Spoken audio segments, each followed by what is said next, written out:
Dear students, आज हम कोलाइडी villain के स्कंदन, कोएगुलेशन और अवक्षेपण प्रेसिपिटेशन के बारे में बात करेंगे। यदि किसी विधि से हम कोलाइडी कणों के विद्युत आवेश को उदासीन कर दें, जैसा कि मैंने कई वीडियो में आपको बताया है कि कोलाइडी कण होते हैं वो धनावेशित होते हैं या ऋण आवेशित होते हैं। तो यदि हम कोलाइडी कणों पे जो आवेश है उसको किसी भी विधि से हम यदि उदासीन कर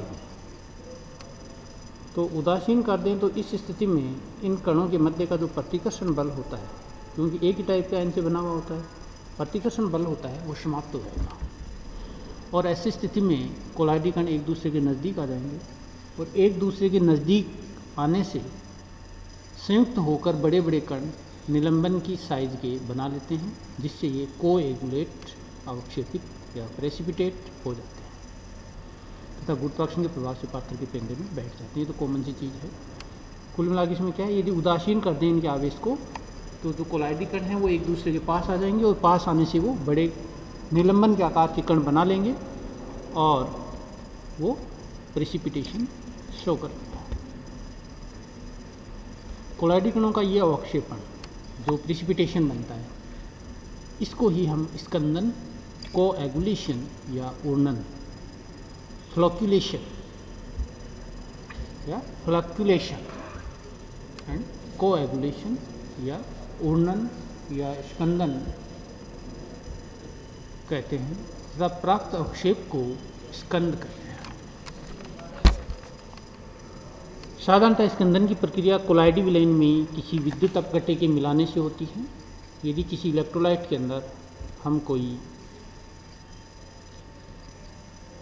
किसी कोलाइडल सॉल्यूशन है उसके अंदर कोई इलेक्ट्रोलाइट मिलाते हैं, तो इलेक्ट्रोलाइट उसमें उपस्थित जो आयन्स होते हैं उनको उदासीन कर देता है और उदासीन कर देने के कारण जो कोलाइडी कण हैं वो कोएगुलेट होते हैं। क्योंकि कोलाइडी कण विपरीत आवेशी कणों का अवशोषण कर न्यूट्रलाइज हो जाते हैं, उदासीन हो जाते हैं, इसलिए वे अवक्षेपित हो जाते हैं, प्रेसिपिटेट बन जाते हैं। यदि आर्सेनिक सल्फाइड AS2S3 के कोलाइडल विलेन में थोड़ी सी मात्रा में BaCl2 सॉल्यूशन मिला दिया जाए, बेरियम क्लोराइड का विलयन मिला दिया जाए, तो कुछ बूंदें मिला दी जाएं तो कुछ देर में ही वो अवक्षेपित होता है। क्या आर्सेनिक सल्फाइड का जो कोलाइडल सॉल्यूशन है उसमें यदि बेरियम क्लोराइड की थोड़ी सी ड्रॉप डाल दी जाए तो अवक्षेपित हो जाता है। क्यों? क्योंकि आर्सेनिक सल्फाइड एक ऋणात्मक सोल है जिसमें H2- आयन होते हैं। वो H2- बेरियम के द्वारा क्या होते हैं, न्यूट्रलाइज हो जाते हैं। ये H2S3 कोलाइडी विलेन के कण ऋणावेशित होते हैं, हम पढ़ चुके ये चीज़, जो विद्युत प्रतिकर्षण के कारण अलग अलग रहते हैं और बेरियम क्लोराइड मिलाने पर H2S3 के ऋणावेशित कण बेरियम आयनों को, बेरियम 2+ आयनों को, +2 होता है बेरियम को क्योंकि ये एल्कलाइन मेटल है, को अपने ओर आकर्षित करके अवशोषित कर लेते हैं, तभी उदासीन हो जाते हैं, न्यूट्रलाइज हो जाते हैं। उदासीन हो जाने से गुरुत्वाकर्षण के कारण पास आकर बड़े समुच्चय ग्रुप्स, एग्रीगेट्स बना लेते हैं और वो अवक्षेप के रूप में नीचे बैठ जाते हैं। इसी प्रकार धन आवेशित कोलाइडी विलेनों जैसे FeOH3, फेरिक हाइड्रोक्साइड का ऋण आयनों Cl-, SO4 आदि द्वारा स्कंदन किया जा सकता है। जैसे फेरिक हाइड्रोक्साइड का सोल या कोलाइडल सॉल्यूशन होता है वो धनात्मक होता है और धनात्मक होने के कारण इसमें यदि कोई इस टाइप का विलेन मिलाएंगे जिसमें क्लोराइड Cl- आयन हो या SO4 सल्फेट आयन हो तो उसका स्कंदन या कोएगुलेशन या ऊर्णन या फ्लक्चुएशन हो जाएगा। किसी इलेक्ट्रोलाइट द्वारा किसी कोलाइडी विलेन का स्कंदन विलेन की प्रकृति पर निर्भर करता है। इस पर डिपेंड करता है, नेचर पर डिपेंड करता है। कोलाइडी विलेन का स्कंदन विलेन की प्रकृति पर निर्भर करता है। किसी इलेक्ट्रोलाइट द्वारा किसी कोलाइडी विलेन का स्कंदन विलेन की प्रकृति पर निर्भर करता है कि विलेन कैसा है, उसकी नेचर कैसी है, किस प्रकार के उसमें आयन्स हैं। अब यहाँ पे यदि बात करते हैं तो दरवसनयी कोलाइड है, मान लो कोई लियोफिलिक, और यदि वाटर सोलवेंट है तो उसको अपन क्या बोलेंगे, हाइड्रोफिलिक। उसका स्कंदन विद्युत अपघट्य की अधिक मात्रा के साथ भी कठिनता से होता है। क्यों? क्योंकि लियोफिलिक होता है उसमें अट्रैक्शन फोर्सेज होते हैं, वो जो डिस्पर्सल मीडियम है उससे उसके जो आयंस होते हैं वो अट्रैक्शन फोर्स से जुड़े हुए हैं। जबकि द्रव्य विरोधी कोलाइड जो होते हैं उनमें इलेक्ट्रोलाइट की अलग मात्रा, थोड़ी सी मात्रा डालते हैं वो स्थिरित हो जाएंगे, क्योंकि द्रव्य विरोधी कोलाइड्स में जो डिस्पर्शन मीडियम होता है उसके साथ अट्रैक्शन फोर्स कम होता है, नहीं होता। स्कंदन के लिए आवश्यक नहीं है कोएगुलेशन, स्कंदन मतलब अवक्षेपण के लिए यह आवश्यक नहीं है कि विद्युत अपडेट ही मिलाया जाए। यह दो विपरीत आवेशित कोलाइडी विलयनों को परस्पर मिलाने पर भी स्कंदन हो जाता है। जैसे एक मान लो फेरिक हाइड्रोक्साइड का है तो धनात्मक है, और यदि आर्सेनिक सल्फाइड का ऋणात्मक है, तो इस टाइप से एक धनात्मक और ऋणात्मक यदि कोई हम कोलाइडी विलयन को आपस में मिलाते हैं तो भी स्कंदन हो जाता है।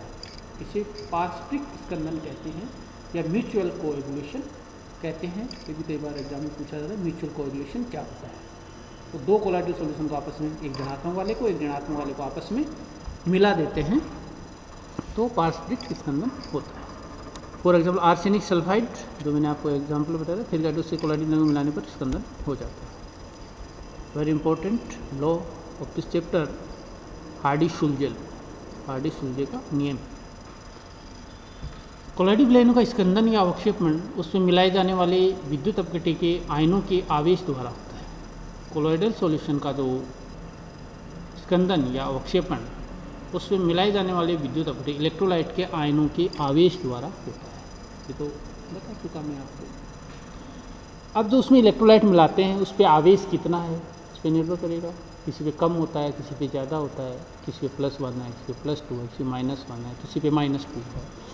अर्थात किसी धनायन या ऋणायन की अवक्षेपण क्षमता, अवक्षेपण क्षमता मतलब जो अपन इलेक्ट्रॉन आते हैं उसकी उस कोलाइडल सॉल्यूशन को अवक्षेपित करने की क्षमता, उसके ऊपर उपस्थित आवेश की संख्या अथवा उसकी संयोजकता पर निर्भर करता है। आवेश कितना है या यूँ कह सकते हैं कि उसकी संयोजकता कितनी है। ठीक है, जैसे Al+3 है तो अपन ये भी कह सकते हैं कि उस पर आवेश +3 है, और अपन ये भी कह सकते हैं कि उसकी संयोजकता 3 है। जो आवेश या संख्या बढ़ने पर बढ़ जाती है, जितना आवेश या संख्या ज़्यादा होगी तो उसकी अवक्षेपण क्षमता मतलब कोलॉइडल सॉल्यूशन को अवक्षेपित करने की क्षमता ज़्यादा होगी, और जिसकी अवक्षेपण क्षमता ज़्यादा होगी वो थोड़ी सी मात्रा में मिलाने पर ही अवक्षेपित हो जाएगी। इसके संबंध में हार्डी-शुल्ज़े ने एक नियम दिया, और इस नियम के अनुसार किसी आयन का विपरीत आवेशी प्रक्षिप्त प्रावस्था पर अवक्षेपणकारी प्रभाव उसकी संयोजकता बढ़ने पर बढ़ जाता है। किसी आयन का विपरीत आवेशी प्रक्षिप्त प्रावस्था पर अवक्षेपणकारी प्रभाव उसकी संयोजकता बढ़ने पर बढ़ जाता है। कॉमन सी बात है। कौन से आयन का? हम मान लो अपने पास कोई कोलाइडल सॉल्यूशन है, तो कोलाइडल सॉल्यूशन में क्या होता है, एक तो होता है प्रक्षेपण माध्यम, एक होता है प्रक्षिप्त प्रावस्था। ठीक है, हम एक्शन किस पे करना चाहते हैं? प्रक्षिप्त प्रावस्था। अब ये कहता है कि इलेक्ट्रोलाइट मिलाया अपन ने तो उसमें आयन्स होंगे, धनायन ऋणायन। तो उस इलेक्ट्रोलाइट में उपस्थित जो आयन है, किसी आयन विपरीत आवेशित प्रक्षिप्त प्रावस्था, और जो अपन ने पास कोलाइडल सॉल्यूशन में प्रक्षिप्त प्रावस्था है उस पर जो चार्ज है वो अपोजिट होना चाहिए। तो उस प्रक्षिप्त प्रावस्था पर अवक्षेपणकारी प्रभाव उसकी संयोजकता बढ़ने पर बढ़ जाता है। कहने का मतलब ये है इलेक्ट्रोलाइटिक सॉल्यूशन जो अपन मिलाते हैं उसमें जो आयन है, मान लो अपने पास कोलाइडल सॉल्यूशन नेगेटिव है, तो हम क्या करेंगे, इलेक्ट्रोलाइट का जो धनायन होगा वो उस पर एक्शन करेगा न्यूट्रलाइज करने के लिए। तो जो अपन धनायन उसमें मिला रहे हैं या जो आयन मिला रहे हैं, तो उस आयन पर कि यदि संयोजकता ज़्यादा होगी तो उसका अवक्षेपणकारी प्रभाव ज़्यादा होगा, और यदि उसकी संयोजकता कम होगी या उस पर आवेश कम होगा तो अवक्षेपणकारी प्रभाव कम होगा। ठीक है, अच्छे से इसको याद कर लेना। अर्थात किसी सक्रिय आयन की संयोजकता, सक्रिय आयन मतलब जो उस कोलॉइडल सॉल्यूशन को अवक्षेपित करता है, अर्थात किसी सक्रिय आयन की संयोजकता जितनी अधिक होती है उतनी अधिक उसकी अवक्षेपण क्रियाशीलता होगी, अवक्षेपण एक्टिविटी उतनी ज़्यादा होगी, और या अवक्षेपणकारी प्रभाव उतना ही ज़्यादा होगा, और उस आयन की कम मात्रा लेने की जरूरत पड़ेगी।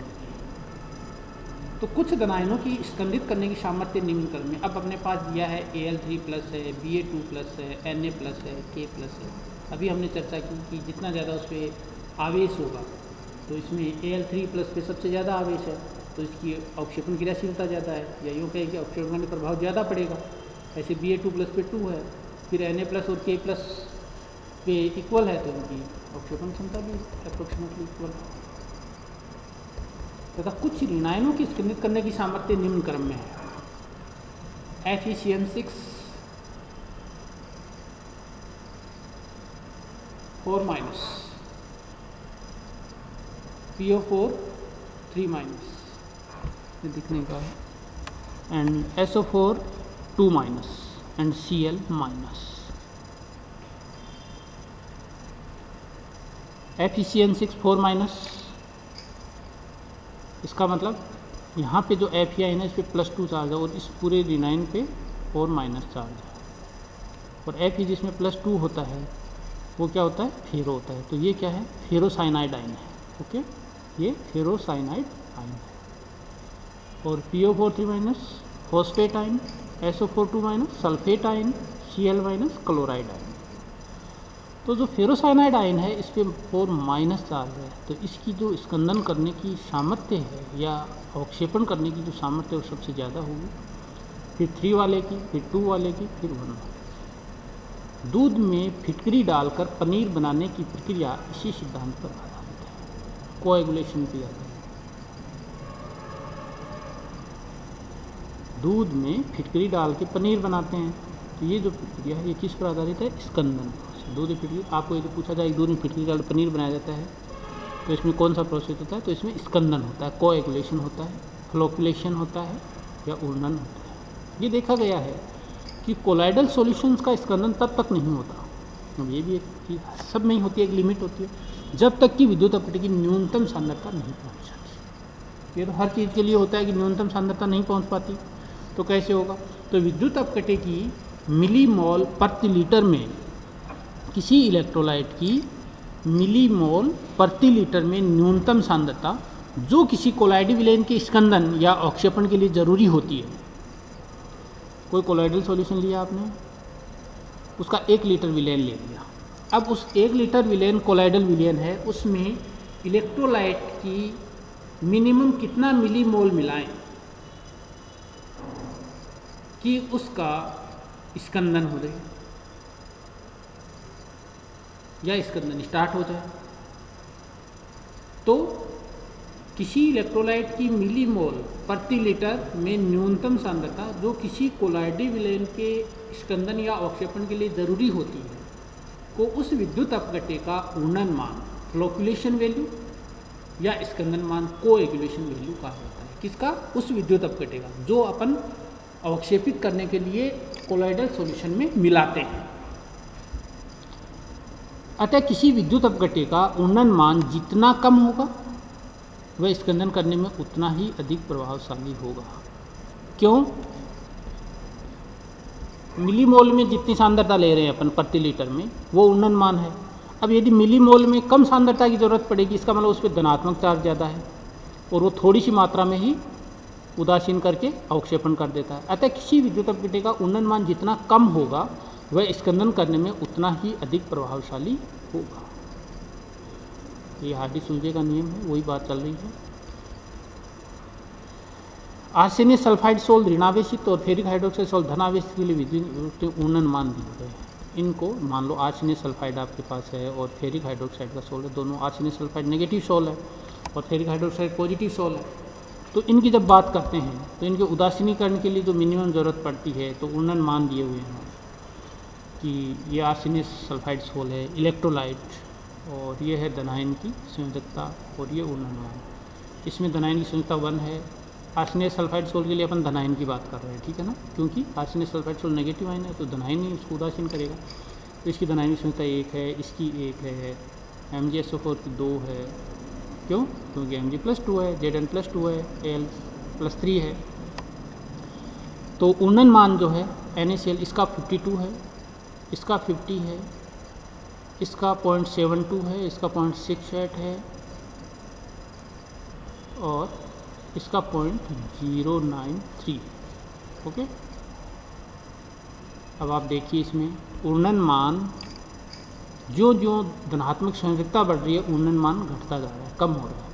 उन्नयन मान कम होने का मान मतलब मिली मोल में पर लीटर कोलाइड को अवक्षेपित करने के लिए कम मात्रा की ज़रूरत पड़ेगी। और कम मात्रा की क्यों पड़ेगी? क्योंकि इस पे आवेश ज़्यादा है। तो जिसकी स्कंदन क्षमता ज़्यादा है उसके लिए उन्नयन मान का मान कम होगा। ये ध्यान रखना।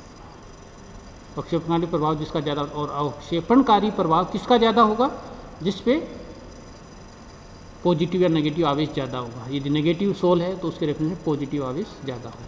अब यहाँ फेरिक हाइड्रोक्साइड सोल की बात करें, इसमें KCl सॉल्यूशन है, KNO3, potassium nitrate, K12 potassium sulphate, potassium chromate और पोटेशियम फेरिसाइनाइड। यहाँ Fe+3 में इनकी 1, 1, 2, 2, 3 हो गई। अब ये देखिए उन्नयन मान जो 1, 1 वाले हैं उनका हाईएस्ट है उन्नयन मान। उन्नयन मान ज़्यादा होने का मतलब ज़्यादा मात्रा में मिलीमोल में 1 लीटर को अवक्षेपित करने के लिए आवश्यकता पड़ेगी। ठीक है, तो इनकी अवक्षेपणकारी क्षमता कम है, इसलिए उसका ज़्यादा लेना पड़ता है। तो उन्नयन मान जिसका ज़्यादा तो उसकी अवक्षेपणकारी क्षमता कम होती है। और जिसका उन्नयन मान कम होता है इसका मतलब उसकी संयोजकता ज़्यादा है या उस पर धनावेश या ऋणावेश ज़्यादा है। यहाँ पे ऋणावेश की बात करेंगे ना, या ऋणावेश ज़्यादा है तो उसकी अवक्षेपणकारी क्षमता ज़्यादा है। तो ध्यान से पढ़ लिया। Okay, thank you.